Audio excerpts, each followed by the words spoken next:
HP লেজারজেট pro M404DN এই যে প্রিন্টারটা, এই প্রিন্টারটা যদি পেপার জাম হয় তাহলে কিন্তু আমরা অনেক সময় দেখতে পারি না। এখানে কিন্তু আমরা যদি প্রিন্টারের ক্যাসেটটা খুলি, আমরা যদি কার্ট্রিজটা বের করি, আমি কার্ট্রিজটা বের করলাম, বের করার পরে এখানে কিন্তু ভিতরে কোনো কাগজ নেই, আমরা দেখতে পাচ্ছি কোনো কাগজ কিন্তু নেই। কিন্তু তারপরে প্রিন্ট কমান্ড দেওয়ার পরে কিন্তু আমরা দেখতে পাই যে পেপার জাম, তার মানে প্রিন্টারের ভিতরে কোনো একটা কাগজ আটকা পড়ে আছে।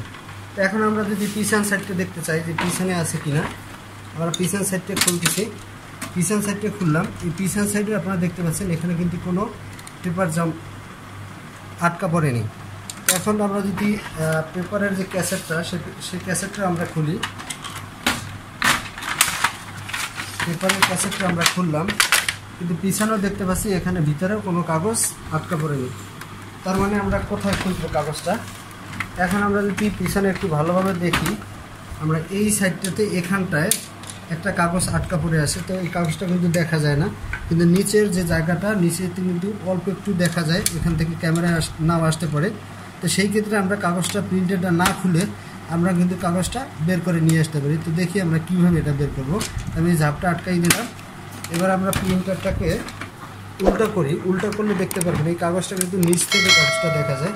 এখানে একটা লক আছে, এই লকটা আমরা যদি খুলি তাহলে কিন্তু এই পেপারটা আমরা বের করতে হবে। এখানে দেখতে পাচ্ছেন এই পেপারটা কিন্তু এখানে দেখা যায়। তারপরে লকটা খুললাম, লকটা খুললেই কিন্তু এই কাগজটা সহজে আমরা নিচ থেকেই কিন্তু কাগজটা বের করে নিয়ে আসতে পারি।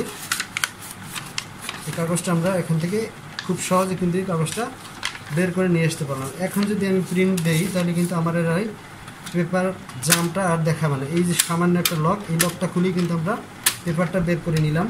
এখন আমি আমার প্রিন্টারটা আবার আগের মতো সেট করতেছি। আমি প্রথমে আমার পেপার ক্যাসেটটা ঢুকালাম,